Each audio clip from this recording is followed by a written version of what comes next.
नमस्ते बच्चों, कैसे हैं आप सब लोग? सब ठीक, मस्त, मजे में? तो चलो अब यहाँ पर आज हम करने वाले हैं, वेल आपने थंबनेल देख ही लिया है, तो हम आज करने वाले हैं सेक्शन बी का solution. Section A class 10th math का बेसिक जो है वो हमने ऑलरेडी सॉल्यूशन करके खत्म कर लिया। ठीक है, अब हम करने वाले हैं बेसिक का सेक्शन बी सॉल्यूशन। तो उसमें देखते हैं पहला क्वेश्चन क्या है। मैं उम्मीद करती हूँ कि आपको मेरे वीडियोस जो है वो काफ़ी हेल्पफुल हो रहे होंगे आपके बोर्ड प्रिपरेशन में। तो ज़रा कमेंट करके बताइएगा तो सही कि कितना हेल्पफुल है, क्या है। कुछ बच्चे कमेंट करते हैं, कुछ सिर्फ देख लेते हैं। देखिए, बट कमेंट करेंगे तो क्या, एक तो हमें मोटिवेशन मिलता है, दूसरा हमें पता चलता है कि बच्चों को और क्या डिमांड है। बच्चों को अगर ये सीरीज़ पसंद आ रही है तो हम और ज़्यादा मेहनत करते हैं ऐसी सीरीज़ लाने में जहाँ पे हम आपको हेल्प कर पाएँ। तो अब आप हमारे सामने नहीं हैं तो इसके लिए आपके कमेंट्स ही आपको रिप्रेजेंट करते हैं। तो प्लीज़ बताइए कि आपको ये सब सीरीज़ जो मैं बनाती जा रही हूँ आपको कैसा लग रहा है। तो आइए चलते हैं 25th क्वेश्चन की तरफ। अब 25th क्वेश्चन में क्या है बेटा, find the zeros of the, section B जो है वो कितने का रहेगा, 2 मार्क का रहेगा इसके अंदर। ठीक है, 2 मार्क्स रहेंगे इसके अंदर और बेसिकली ये रहता है आपका 18 मार्क्स का रहता है।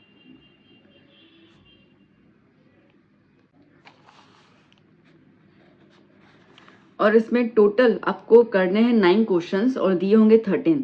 अब सीधी बात है, मुझे आपको सिखाना है तो मैं 13 के 13 क्वेश्चन सॉल्व करूंगी, बट एग्जाम में आपको कोई भी 9 करने होंगे तो आपको एक आइडिया आएगा कि कौन से चैप्टर में से किस तरह के क्वेश्चन पूछे जा रहे हैं। That would be easy. तो आप अपने आप को एनालाइज कर सकते हैं कि आपको किस चैप्टर पर ज़्यादा ध्यान देना है। तो आइए देखते हैं अभी क्या है 25th question. Find the zeros of the quadratic polynomial 6x² - 3x - 7x। चलिए, बहुत आसान है। जीरोस निकालने हैं तो पहले हम इसको अरेंज कर ले एक डंक के फॉर्म में। 6x², ये 7x पीछे की तरफ है, मतलब कुछ नहीं करना, बस इसको थोड़ा शफल करना है। ठीक है, 3 दोस्त हैं A B C, C को बीच में लाना है, दैट्स इट। ठीक है, तो C को बीच में लाएंगे तो उसकी साइन जैसी है वैसी ही रहेगी। बहुत सारे बच्चे साइन चेंज कर लेते हैं, उनको ऐसा लगता है कि अगर हम टर्म को शिफ्ट कर रहे हैं, टर्म को शिफ्ट करते हो तो होता है, बट ये अंदर ही अंदर शिफ्टिंग है। ठीक है, मतलब ये है कि आप समझो कि 3 बेंच ना, एक बेंच पे 3 बच्चे बैठे हुए हैं। ठीक है, तो जब मैं इसको यहाँ पे बिठाऊंगी और इसको वहां पे लेके जाऊंगी तो इसमें कोई साइन चेंज नहीं होती है। बट अगर एक और बेंच है, ठीक है, और अगर मैं सी को यहाँ से उठा के वहां पे बिठाऊं तो इसकी साइन चेंज हो जाएगी, तो उसकी साइन चेंज हो जाती, बट ऐसा कुछ है नहीं। तो 6x² - 7x - 3, ओके, जीरोस निकालने हैं तो इसके लिए इक्वल टू में 0 लगा देती हूँ मैं। नाउ यहाँ पे लगेगा स्प्लिटिंग मिडल टर्म मेथड। जिन लोगों ने चैप्टर 2 के मेरे वीडियो देखे हैं, जो मैंने इंपॉर्टेंट क्वेश्चन दिए थे, उसमें मैंने ये वाला क्वेश्चन दिया था, आप देख लीजिएगा, तो उनको तो पता चल चुका है कि कैसे करना है, that is I am sure. ठीक है, तो कैसे करना है, जो बच्चे नए हैं उनको सिखा रही हूँ। 6 आगे वाला नंबर और 3 पीछे वाला नंबर, इसको हम क्या करते हैं बेटा, मल्टीप्लाई करते हैं। तो 6 3 क्या हो गया, 18। इतना क्लियर हुआ। अब ये 18 किस किस की टेबल में आता है बेटा, वो लिख दो। ये 18 नंबर किस किस की टेबल में आता है वो लिख दो। 1 से शुरू करते हैं। 1 18 18, 2 9 18, 3 6 18, दैट्स इट। 4 में आएगा नहीं, 5 में आएगा नहीं, 6 में आ गया, 9 हो गया और ये क्लियर। ठीक है, तो इतने में आएगा। अब आप देखो आपको मिडल टर्म क्या चाहिए, मिडल टर्म चाहिए आपको 7। आपने जो ये टेबल लिखा ना, उनमें से किन नंबर्स के साथ प्लस माइनस करके आपको 7 मिलेगा। जैसे कि 18 में 1 प्लस करोगे 9 10 और माइनस करोगे 7 10, ये नहीं मिलेगा। 2 में 9 में 2 प्लस करोगे तो 11 और माइनस करोगे तो 7, 9 - 2 7, और हमें क्या चाहिए, 7। दैट मीन्स कि ये हमारा परफेक्ट फॉर्म है। ठीक है, इसको हमें लेना है। अब फर्स्ट टर्म जो है वो एज इट इज लिख दो, माइनस की साइन माइनस। आपने जो फैक्टर चूज किया ना उसका ग्रेटर नंबर पहले लिखोगे। एक्स का ये एक्स है ना, तो इसके एक्स का एक्स। ठीक है, फिर उसका दूसरा नंबर लिखोगे, क्या है, 2x। इसके बीच में साइन आनी चाहिए, वो साइन कहाँ से आएगी, वो साइन यहाँ से आएगी। ये जो आपको क्वेश्चन में जो 2 साइन दिए ना उसका मर्ज कर लो। माइनस माइनस क्या होता है बच्चा, प्लस। ठीक है, क्या होगा, माइनस माइनस, तो यहाँ पे आप क्या लिख दोगे, प्लस। और फिर पीछे वाला number as it is 3 minus के साथ।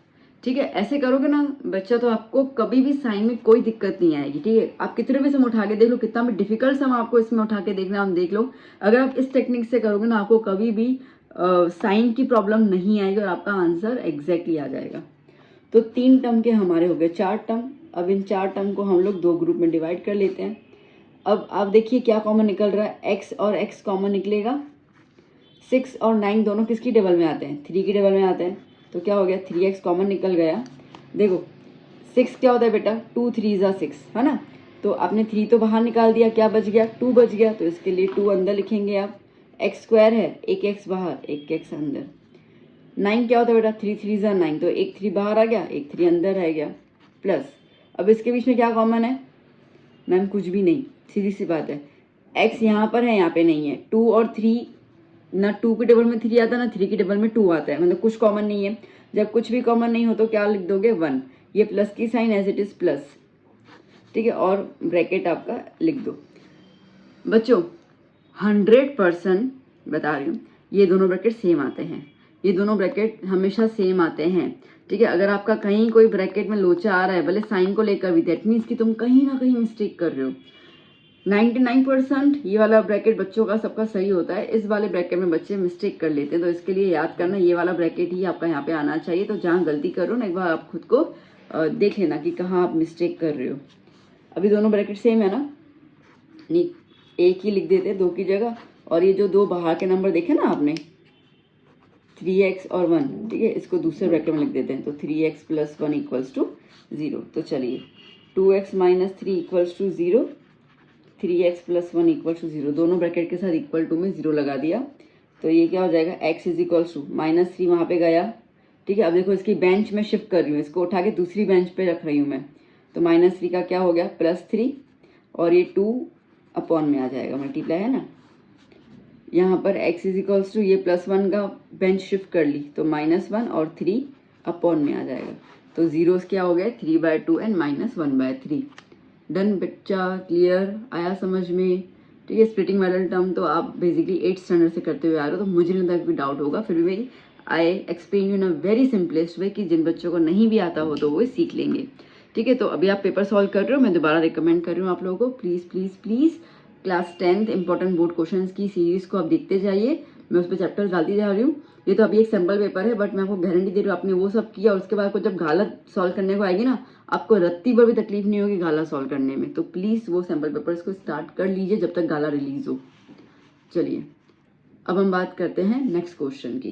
Question number 26, obtain quadratic polynomial if the sum of the zeros and product of the zeros 1/4 and -1 respectively are given, ठीक है। अब मैंने आपको फॉर्मूला बताया था, फॉर्मूला वाली सीरीज याद करना। आई होप सारे बच्चों ने फॉर्मूला वहाँ से लिख भी दी होंगी। तो आपको यहाँ पे सम ऑफ जीरोस मतलब कि अल्फा प्लस बीटा की वैल्यू दी हुई है 1/4, ठीक है। दूसरा आपको दिया हुआ है product of zeros, that means alpha multiply by beta आपको दिया हुआ है -1, ठीक है। फॉर्मूला क्या रहता है बेटा, फॉर्मूला रहता है P of x = K x² - alpha plus beta x plus alpha into beta, ठीक है। ये फॉर्मूला रहता है हमारा। Okay, K x² - alpha plus beta की जगह 1/4 x plus alpha into beta की जगह -1, ठीक है। K x² - 1/4 x प्लस -1, ठीक है। ये भी एक फॉर्म है। अब इसमें क्या है ना, इसमें बेसिकली अलग अलग टीचर का फॉर्म होता है। कोई टीचर इस पर भी आपको फुल मार्क्स 2 मार्क्स दे देगा, कोई टीचर ना कहेगा कि भाई आपने एलसीएम नहीं लिया तो इसके लिए हम आपकी आधी या 1 मार्क काट रहे हैं। तो मैं नहीं चाहूँगी कि आपके कुछ मार्क्स कटे, तो हम इसको एलसीएम लेते हैं। ये वाला सेम चीज़ मैं यहाँ पे लिख देती हूँ, फिर इसको कंटिन्यू कर लेते हैं हम लोग। तो एक बार लिख दूँ मैं, P of x = K x² - 1/4 x -1, ठीक है। ओके बच्चों, सो P of x = K, अब एलसीएम लेना है। तो ये एलसीएम का मतलब क्या होता है बेटा, अभी आप ना बड़े बन चुके हो, तो एलसीएम का मतलब आप समझ लो, जिसके अपॉन में नंबर अवेलेबल नहीं हो ना, उसमें उसके साथ आपको मल्टीप्लाई करना होता है। जैसे कि ये 4 है इसके अपॉन में, बट इन दोनों का अपॉन में नहीं है, तो ये 4 यहाँ पे भी मल्टीप्लाई होगा, यहाँ पे मल्टीप्लाई होगा, ठीक है। तो 4 × x² क्या हो गया, 4x², -1x -4 होल अपॉन 4। ठीक है बेटा, ये 4 यहाँ पे ले लो k के नीचे, तो इक्वेशन क्या बन गई 4x² -x, 1 ना लिखो तो चलेगा -4। ठीक है, ये बन गई आपकी क्वाड्रेटिक पॉलिनोमियल। ओके, देखो ये वैल्यू कांस्टेंट होती है, मतलब k इज अ कांस्टेंट। ठीक है, तो यहाँ तक भी ठीक है। अगर आपको एक फाइनल टचअप देना है तो आप सिंपल लिख सकते हो 4x² -x -4। ठीक है, क्लियर बेटा, आया समझ में? तो चलो अभी हम चलते हैं थर्ड क्वेश्चन की ओर। बच्चों 27 नंबर क्वेश्चन क्या कह रहा है? Find the solution of the quadratic equation 2x² -x + 1/8।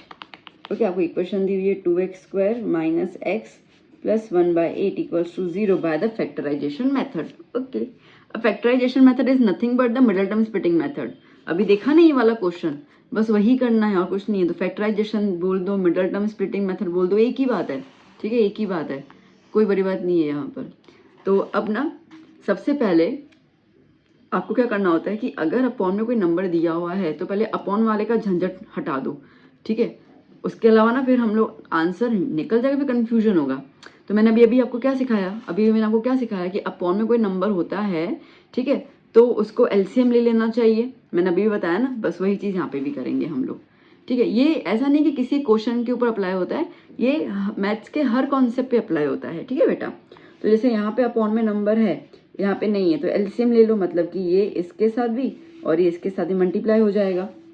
सो क्या होगा, 8 × 2 is 16 x² -8 × x is 8x + 1 whole upon 8 = 0। ठीक है, अच्छा अब ये 8 अपॉन के है तो यहाँ पे ले जाती हूँ मैं 16 x² -8x + 1 = देखो बेटा, अभी आप ना चीज़ समझो, ये 8 है, इसको आप यहाँ पे मल्टीप्लाई में लेके गए तो 0 × 8 क्या होगा, 0। 0 के साथ कुछ मल्टीप्लाई करो तो आंसर 0 ही आता है, तो इसके लिए यहाँ पे क्या आया 0, तो ये 8 ऑटोमेटिकली नीचे से चला गया। ठीक है, बस अब इजी है। ठीक है, अब अपने को करना है स्प्लिटिंग मिडल टर्म, जैसे अभी अभी हमने सीखा। तो मैंने क्या बताया था आपको बेटा? मैंने बताया था कि भैया फर्स्ट टर्म लेना, लास्ट टर्म लेना, मल्टीप्लाई करना। 16 × 1 = 16, 16 आ गया। फिर मैंने बताया कि ये नंबर, ठीक है, जो आपका आंसर आता है वो किस किस की टेबल में आता है वो लिख दो। तो एक तो 1 की टेबल में आता है, तो ऑलरेडी आ गया। फिर आता है 2 × 8 = 16, फिर आता है 3 में नहीं आएगा, 4 × 4 = 16, दैट्स इट, और तो किसी में आता नहीं है। ठीक है, अब आप चेक करो, हमें मिडल में क्या चाहिए बेटा, 8 चाहिए। 16 में 1 प्लस करोगे 17, माइनस करोगे 15, नहीं आएगा यहाँ पर। 8 में 2 प्लस करोगे 10, और 8 में 2 माइनस करोगे तो क्या आएगा 6। ठीक है, हमें क्या चाहिए 8, ये भी पॉसिबल फ्रैक्शन नहीं है। यहाँ पे देखो 4 + 4 8 हो जाएगा, हमें क्या चाहिए 8, 4 + 4 8। ठीक है, तो ये फैक्टर हमारा परफेक्ट है। ओके, तो अभी हम क्या करेंगे, हमें पता है कि पहला टर्म नीचे उतारना है, उसके बाद की साइन भी नीचे उतारनी है, फिर हमने जो फैक्टर डिसाइड किए हैं वो लिखने हैं 4।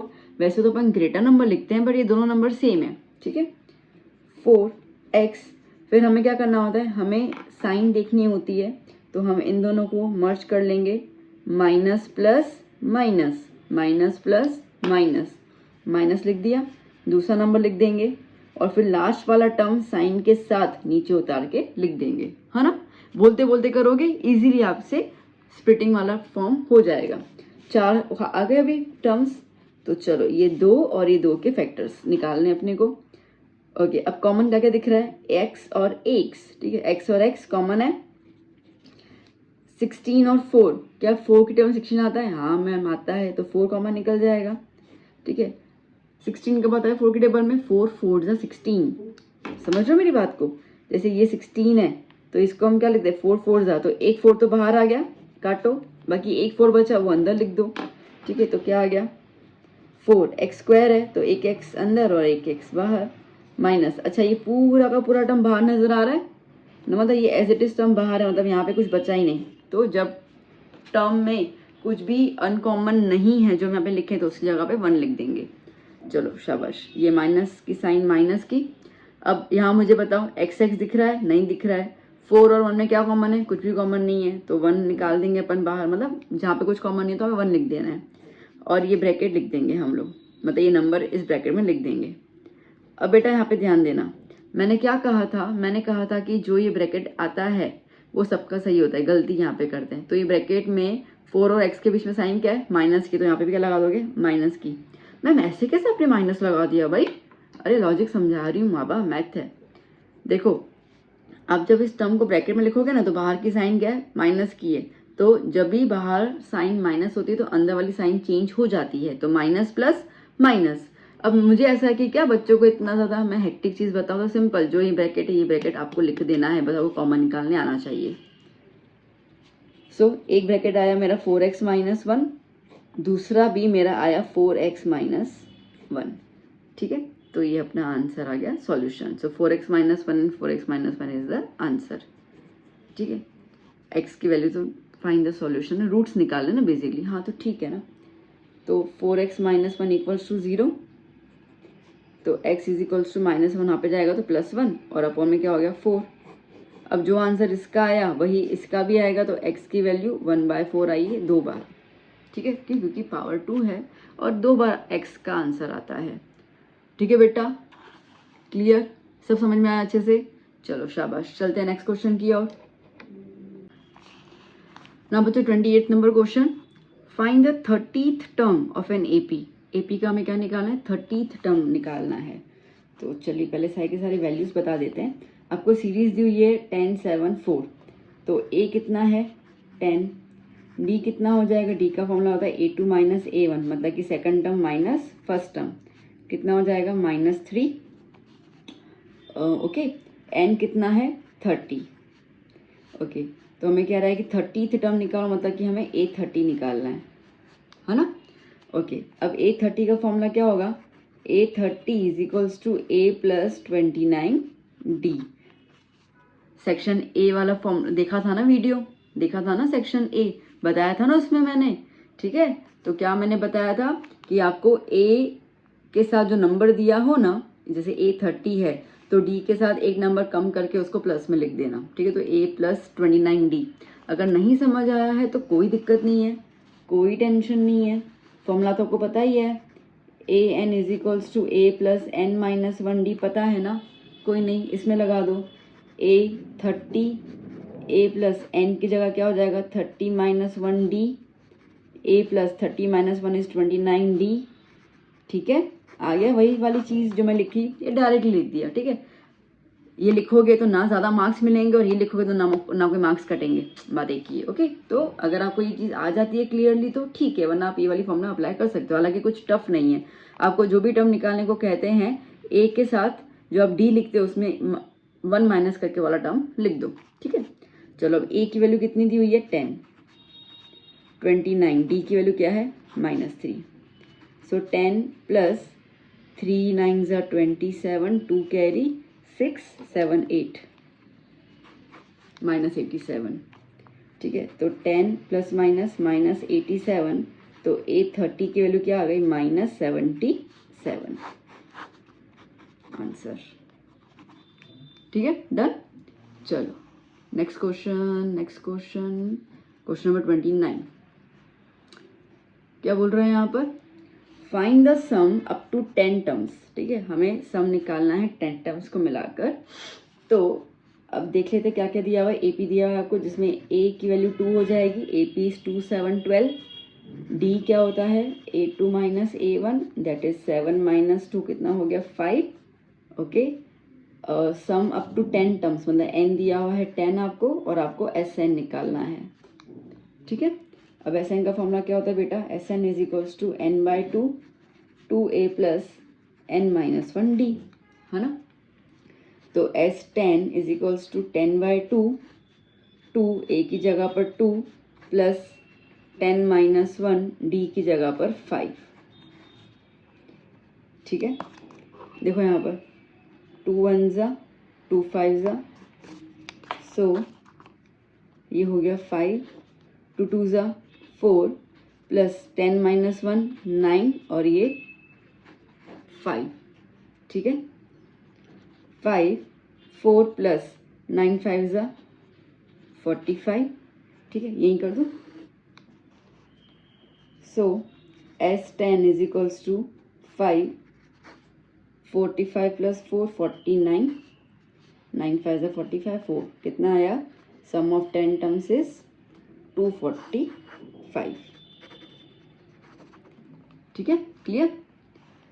सो बच्चों आई होप आपको समझ में आ रहा है, इजी है, ठीक है। फॉर्मूला अगर आपने लर्न कर ली हो, जो मैंने आपको पूरी वीडियो दी थी, तो आपको तो और ज़्यादा आसान लगेगा। देखो बेटा, मैं हर एक चीज़ प्रोवाइड करती जा रही हूँ, ठीक है। आप कह रहे हो कि ये भी दो वो भी दो, मैं सब देती जा रही हूँ, बट मेरे देने से इतना फर्क नहीं पड़ेगा जितना तुम्हारा प्रिपरेशन करने से पड़ेगा, ठीक है। तो अगर मैं आपको चीज़ें मटेरियल प्रोवाइड करती जा रही हूँ, तो मैं ये उम्मीद कर रही हूँ कि वो सारे के सारे बच्चे, सारे सब्सक्राइबर जो मेरे हैं, वो सब के सब इसको थॉरोली फॉलो भी कर रहे होंगे और अच्छे से मेहनत भी कर रहे होंगे। अगर आप मुझसे उम्मीद कर रहे हैं कि मैं आपके लिए मेहनत करूँ, तो मुझे भी आपसे वही उम्मीद है कि आप भी मेहनत करें और अच्छे से नंबर लेकर आप पास हो, जहाँ पे आप मुझे कमेंट सेक्शन में मुझे बताओ कि मैम ये वाला मेरा रिजल्ट आया है, ठीक है। अगर आप लास्ट ईयर की वीडियो देखो ना, तो आपने देखा होगा कि मैंने जो बच्चों ने टॉप किया था, मैंने उनका वीडियो कॉल पे इंटरव्यू भी लिया था, और कुछ बच्चों का मैंने नाम भी बच्चों ने मुझे दिया था कि मैम आपकी वजह से हमारी ये रिजल्ट आई है,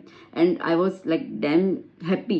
ओके, तो कुछ बच्चों ने इंस्टा पे मुझे मैसेज किया था, कुछ बच्चों ने मुझे कमेंट पे बताया था। इस बार मैं ये चाह रही हूँ कि जो मेरे 10th वाले बच्चे हैं, अभी हैं, जो आगे और जुड़ेंगे मुझे पता है, तो उन बच्चों को लिटरली मैं बोलूँ कि आप मुझे अपना फ़ोटो भी भेजो, मैं आपका फ़ोटो लगाकर, फ़ोटो के साथ आपका नाम और आपका रिजल्ट पब्लिक करना चाहूँगी, जहाँ पे लगे कि बच्चा जब मेहनत कर रहा है तो उसका रिजल्ट आ रहा है। तो बच्चों मेहनत कीजिए, और मतलब आप गोल बना दीजिए कि मुझे सपना मैम को अपना रिजल्ट देना है, जहाँ पे मैम अपना मेरा रिजल्ट जो है वो जब लगाएं, ठीक है, तो आपको मतलब लोग आपसे पूछेंगे कि कैसे आपने प्रिपरेशन किया। सो बी द रोल मॉडल, ठीक है। चलिए भी चलते हैं पर नेक्स्ट क्वेश्चन पे। सो बच्चों 30th question, find the distance between the points -5,7 and -1,3। Distance निकालना है, दैट्स इट, ठीक है। तो हम सपोज कर लेते हैं, let point A is 5,7 and point B is -1,3। So therefore formula क्या रहेगा, A B is equals to x1 minus x2 whole square plus y1 minus y2 whole square. Formula learn की है ना।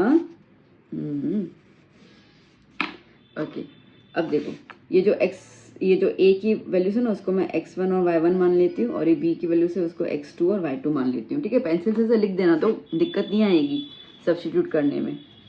x1 क्या है, -5, माइनस y1 क्या है, sorry x2 क्या है, -1 होल स्क्वायर प्लस y1 की जगह पर 7 माइनस y2 की जगह पर 3 होल स्क्वायर, ये हो गया अंडर रूट, ठीक है। और जितना अच्छे से प्रेजेंट करोगे ना बेटा, उतना देखो एग्जामिनर को जितना कष्ट कम दोगे उतना तुम्हें मार्क्स अच्छे से मिलेंगे। इसके लिए प्लीज़ प्रेजेंटेशन पे भी ध्यान दो, राइटिंग पे भी ध्यान दो। कुछ बच्चे ऐसे होते हैं जिनको सब कुछ आता है और बहुत अच्छे से लिखते हैं, बट उनका राइटिंग इतना बेकार होता है ना कि कोई भी पूरा तो रीड करने बैठेगा नहीं, ठीक है। तो इसके लिए कटिंग कम करना, राइटिंग को अच्छे से प्रेजेंट करना बहुत ज़्यादा ज़रूरी होता है। Now -5 minus minus +1, 7 minus 3 is 4 square, ठीक है। सो -1 + 5 कितना हो गया, -4, -4 स्क्वायर प्लस 4 स्क्वायर, -4 16, 4 का स्क्वायर 16, कितना हो गया 32, ठीक है। तो डिस्टेंस आ गया आपका 32। अब 32 तो उसको फैक्टर में निकालना पड़ जाएगा, है ना। अब 32 का टेबल सोचो, ऐसा टेबल सोचो जिसमें एक परफेक्ट स्क्वायर हो। तो 16 2 ज़ा 32 होता है, हाँ ठीक है। तो 16 परफेक्ट स्क्वायर है, तो 4 बाहर निकल गया, अंदर बच गया 2। तो डिस्टेंस कितना है, 4√2। Done, clear.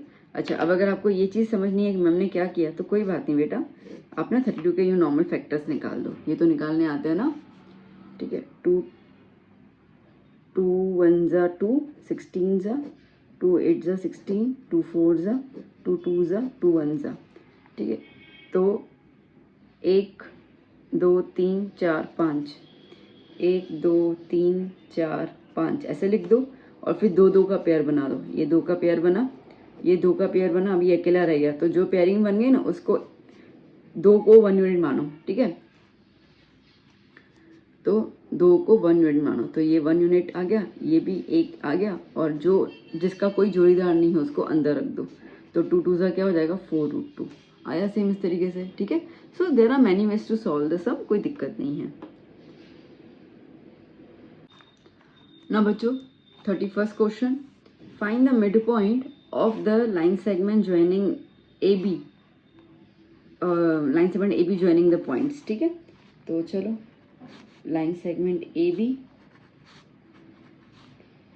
और ये ए बी के पॉइंट्स हैं -4, -2, और ये हो गया 6, 8, ठीक है।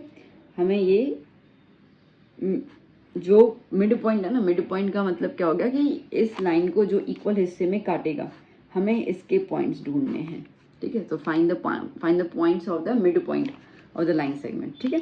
तो सीधी बात है, हमें निकालने हैं मिड पॉइंट के कोऑर्डिनेट्स, और कोऑर्डिनेट्स जब भी निकालने होते हैं तो हम यूज़ करते हैं सेक्शन फॉर्मूला, ठीक है। तो यहाँ पे आ जाएगा हमारे पास सेक्शन फॉर्मूला। तो क्या होगा, Px, y is equals to mid point है ना, तो मिड पॉइंट का फॉर्मूला क्या हो जाएगा, x2 + x1 whole upon 2, y2 + y1 whole upon 2, ठीक है।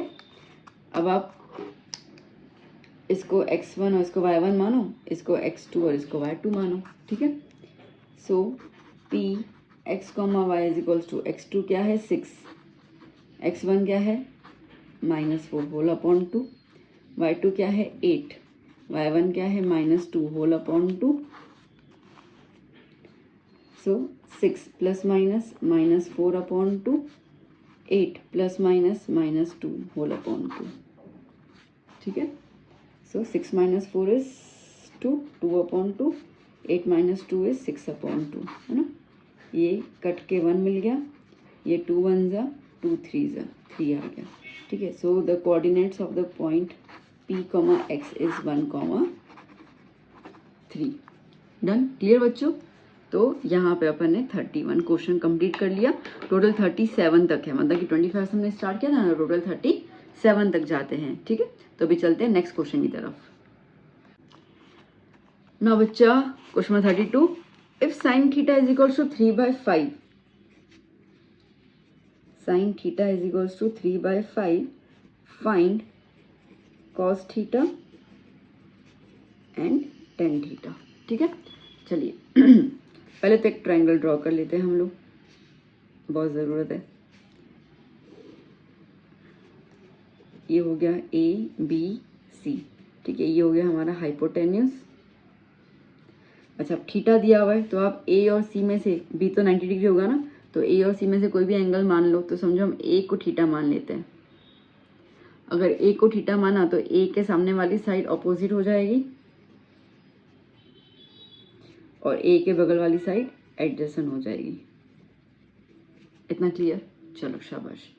अब क्या है, साइन थीटा का फॉर्मूला क्या होता है, ऑपोजिट अपॉन हाइपोटेन्यूस। सो का तो वह याद करवाया था ना मैंने, जापानीज मंत्र, बस वही तो है। और यहाँ पे आपको क्या दिया हुआ है, 3/5 साइन थीटा। मतलब ये है कि अपोजिट वैल्यू क्या होगी 3 और हाइपोटेन्यूस क्या होगा 5। बट देखो अब ये ना बेसिकली बहुत सारे स्कूल में इनको के भी लिखवा देते हैं, बिकॉज हो सकता है कि ऐसी कोई वैल्यू आई हो जो कटिंग करने के बाद हमें 3/5 मिला हो, ठीक है। तो हम यहाँ पे क्या लिख देंगे, अपोजिट, ये रहा अपोजिट, यहाँ पे 3 के साथ क्या लिख देंगे, के इज एनी अननोन कांस्टेंट, ठीक है। हाइपोटेन्यूस क्या है 5, तो क्या लिख देंगे हम लोग 5K।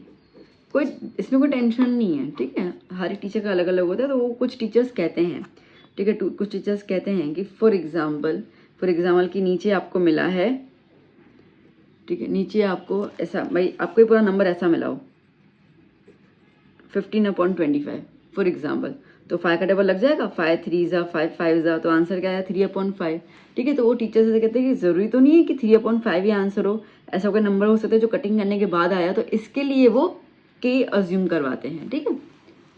तो अभी आपके स्कूल में जो करवाते हो देख लो, हालांकि कोई दिक्कत नहीं है, आप बिना के भी सॉल्व कर सकते हो। नाउ सबसे पहले हमें एडजेसेंट ढूंढना होगा by the use of Pythagoras theorem. Now by Pythagoras theorem AC square is equals to AB square plus BC square. 5 के होल स्क्वायर इज AB तो हमें निकालना है एडजेसेंट और BC दिया है 3K स्क्वायर। 5 का स्क्वायर 25, K का स्क्वायर K स्क्वायर, यहाँ पे 9K स्क्वायर। ठीक है, इसको यहाँ शिफ्ट कर लूँ मैं। So 25K square minus 9K square is equals to AB square. ठीक है, इसको अपन ने यहाँ शिफ्ट कर लिया। सो 25 में से 9 गया तो 16, 16K square is equals to AB square. So therefore 16K square root में आ गया इज इक्वल्स टू AB, है ना। AB का स्क्वायर है ना, AB का स्क्वायर हटाना है तो ये स्क्वायर यहाँ पे शिफ्ट हो जाता है तो स्क्वायर रूट में कन्वर्ट हो जाता है। ठीक है, तो ये स्क्वायर यहाँ पे आया तो स्क्वायर रूट। ना बेटा 16 का स्क्वायर रूट क्या होता है 4, और K स्क्वायर का स्क्वायर रूट क्या होगा 4K। तो AB कितना है आपको 4K। ठीक है, डन। ओके, अब हमसे क्या पूछा है, हमसे पूछा है कॉस निकालो। Cos theta is equals to formula क्या होता है एडजेसेंट अपॉन हाइपोटेन्यूस। एडजेसेंट क्या है अभी भी निकाला 4K, हाइपोटेन्यूस क्या है 5K। के कैंसिल कर लो तो कॉस थीटा क्या आया 4/5। ओके, सिमिलरली टेन थीटा क्या होता है ऑपोजिट अपॉन एडजेसेंट। ऑपोजिट क्या है 3K, एडजेसेंट क्या है 4K। के कैंसिल हो गया। ठीक है, तो क्या बच गया 3/4। So tan theta is equals to 3/4 answer. Done, clear. Okay, next question देखिए बच्चों। Now next find the value, यहाँ इसको कहेंगे इवेल्युएट, ऐसे भी लिखा था इवेल्युएट, और आपको ये इक्वेशन दी हुई है ना। तो मैंने आपको सारी वैल्यूज लर्न करवाई थी और बताया भी था कैसे आपको इसको पेपर में लिख देना है। ठीक है, तो बस वही चीज़ शुरू कर रहे हैं। 2 10 स्क्वायर 45, 10 45 की वैल्यू क्या होती है 1, 10 के ऊपर स्क्वायर इसके लिए स्क्वायर लगा दिया। कॉस स्क्वायर 30, कॉस 30 की वैल्यू होती है √3/2, ऊपर स्क्वायर लगा दिया। साइन स्क्वायर 30 तो इसकी वैल्यू होती है √3/2, स्क्वायर लगा दिया। ठीक है, दैट्स इट, यही से लगाना है अपने को, और तो कुछ करना ही नहीं है। अब देखो 2, 1 का स्क्वायर 1, √3 का स्क्वायर 3 और 2 का स्क्वायर 4, माइनस √3 का स्क्वायर 3, 2 का स्क्वायर 4।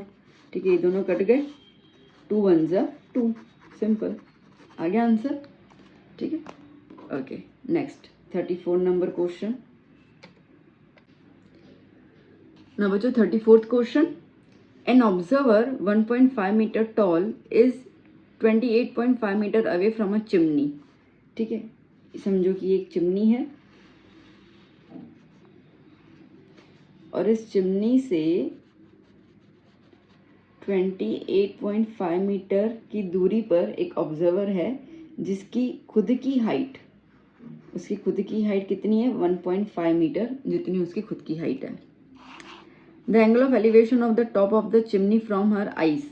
अब सीधी बात है, ये लड़की है समझो, ठीक है, तो आंखें यहाँ होंगी ना उसकी, तो यहाँ से जब वो देख रही है चिमनी के टॉप की तरफ, तो वो एंगल यहाँ से बनाएगी, तो वो एंगल कितना बना रही है 45 degree. What is the height of the chimney, chimney की हमें पूरी की पूरी हाइट जो है वो निकालनी है। ठीक है, इतना क्लियर हुआ। ओके, देखो बच्चा, अब पहले तो है ना इसके अंदर सब चीज़ें लिख देते हैं हम लोग, है ना। तो हम क्या लिख देंगे, that AB is equals to H, that is हमें निकालना है हाइट ऑफ द चिमनी। ठीक है, BC इज इक्वल्स टू 28.5 जो डिस्टेंस है, थीटा आपको दिया हुआ है 45 डिग्री। अच्छा, अब अगर ये 28.5 है तो ये भी तो 28.5 ही हो जाएगा, सीधी सी बात है, सेम पैरेलल लाइंस हैं।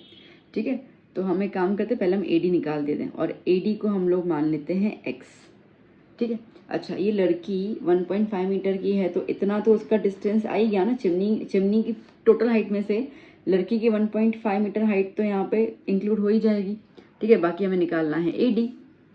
ओके, तो अब हम लोग क्या निकालना है हमें बेस दिया हुआ है, देखो ये थीटा हुआ ना, ये थीटा हुआ तो थीटा के ऑपोजिट सामने वाली साइड ये ऑपोजिट हो गई और ये एडजस्ट दी हुई है तो हमें 10 लगाना होगा, ठीक है। तो tan theta is equals to opposite upon adjacent, so tan 45 is equals to opposite क्या है x और एडजसेंट क्या है 28.5। यहाँ तो कोई दिक्कत नहीं है। अब मैं इसको नेक्स्ट पेज पे लिख देती हूँ। So tan 45 is equals to x upon 28.5, ठीक है। अब tan 45 क्या होता है बेटा, 1 होता है, तो 1 is equals to x upon 28.5, ये 1 के साथ मल्टीप्लाई हो जाएगा तो 28.5 is equals to x। Okay clear.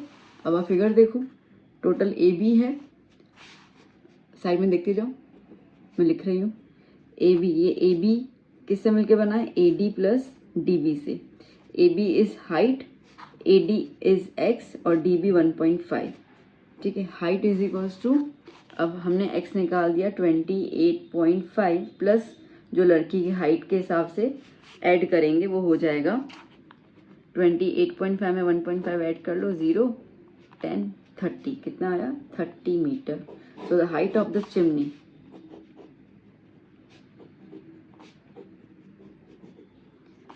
the height of the chimney is 30 metre. Done, clear. चलिए नेक्स्ट क्वेश्चन ना बच्चों, क्या कह रहा है, find the area of the cuboid by joining the two cubes each having a volume of 64 centimetre cube. देखो cube है, ठीक है।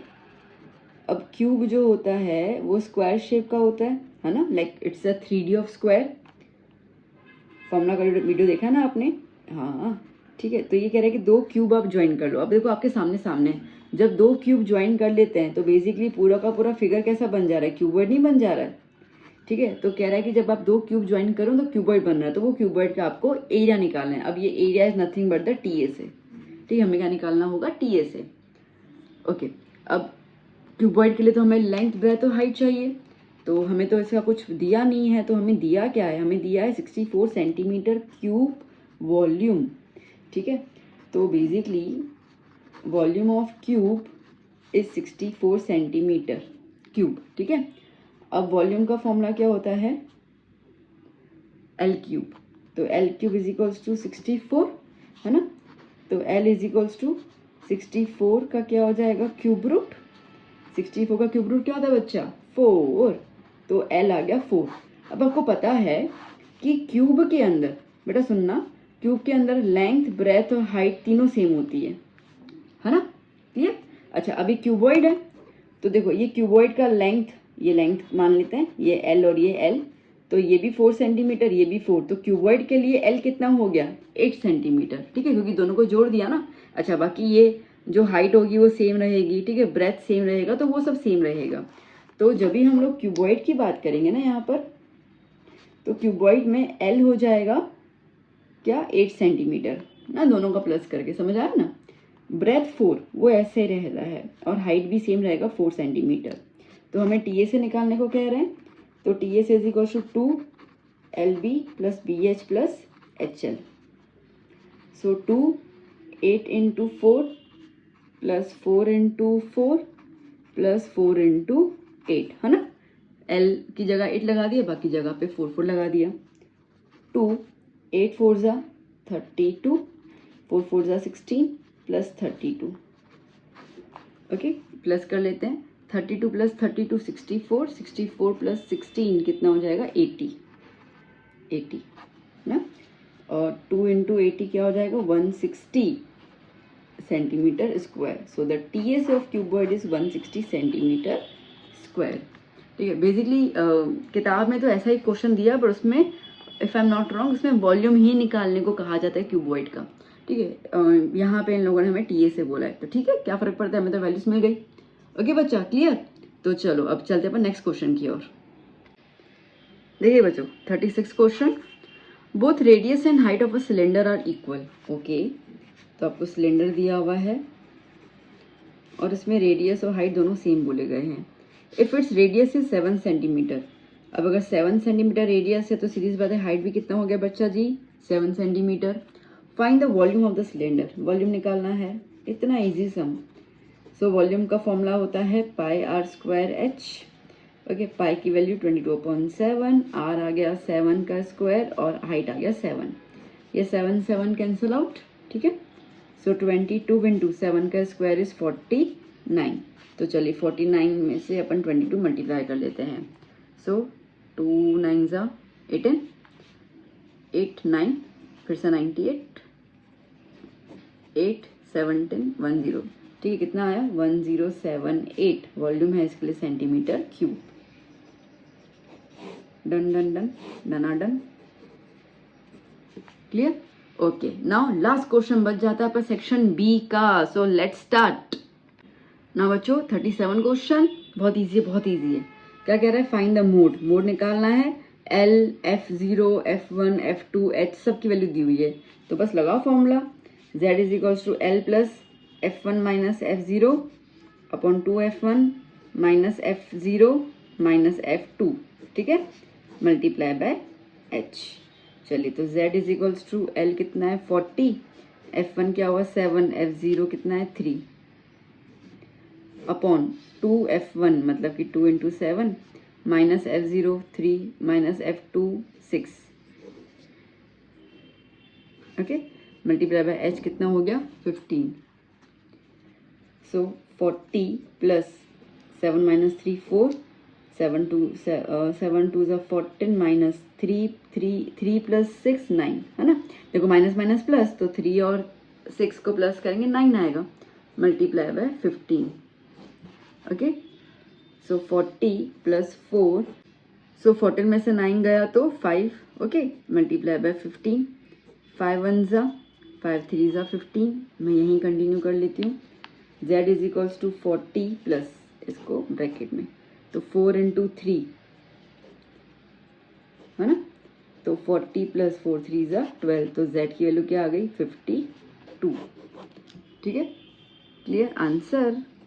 सो बच्चा पार्टी यहाँ पे आपके 37 क्वेश्चंस कंप्लीट हो गए, ठीक है। तो इसका सेक्शन भी कंप्लीट है। अब मैंने यहाँ पे कंप्लीट 13 क्वेश्चंस किए हैं, जिसमें से आपको 9 क्वेश्चंस जो है वो करने होंगे एग्जाम में एक्चुअली, ठीक है। तो आप समझ सकते होंगे जैसे कि मोड का मतलब चैप्टर 14 का एक सवाल आ गया, ठीक है, फिर आपका एक चैप्टर इसका आ गया, तो आप समझ सकते होंगे कि इनमें से ऐसे ये चैप्टर्स इंक्लूड कर रहे हैं सेक्शन बी के अंदर। तो आपको अगर कोई क्वेश्चन, अगर आपको कोई सेक्शन लीव करना है, कोई चैप्टर लीव करना है, जैसे स्टैंडर्ड ये सॉरी बेसिक वालों को है ना, ये वाले चैप्टर बड़े गंदे लगते हैं, ट्रिगो को तो छूना भी नहीं चाहते। तो देखो ट्रिगो के 2 क्वेश्चन तो आ रहे हैं इसके अंदर, तो इसका मतलब है कि अगर आप ट्रिगो छोड़ रहे हो ना, तो आपके 2 क्वेश्चन तो यहाँ से जाएंगे, एक्चुअली 3 क्वेश्चन जाएंगे, क्योंकि अगर आप चैप्टर 8 नहीं करो तो आप चैप्टर 9 नहीं कर पाओगे, सीधी सी बात है, ठीक है। तो इसका मतलब कि 3 क्वेश्चन तो आपके यहीं छूट रहे हैं। तो आपको 4 क्वेश्चन का आई थिंक ऑप्शन है कुछ, ठीक है, तो आप वो निकाल सकते हो। तो आप देख लेना किससे किससे करना है। आगे तो फिर ब्लू प्रिंट एक और मैं दूंगी आपको, जिसमें और ज़्यादा क्लियरली मैं आपको बताऊंगी कि कौन से सेक्शन में कौन से चैप्टर का आ रहा है, सो दैट आप और थोड़ा सा क्लियर हो जाओ। पहले मैं एक आपको सैम्पल पेपर सॉल्व करवा दूँ, तो पहले ये काम खत्म हो, फिर मैं आपको ब्लू प्रिंट दे दूंगी। सो बच्चों यहाँ पे हमने कंप्लीट कर लिया। कैसा लगा सेशन जरूर बताइएगा। Do share these videos with your friends, okay, and अच्छे से मेहनत कीजिए। मिलते हैं हम लोग नेक्स्ट सेक्शन में नए वीडियो के साथ, कुछ नई बातें करेंगे। Keep study, keep hard working. Bye bye, take care.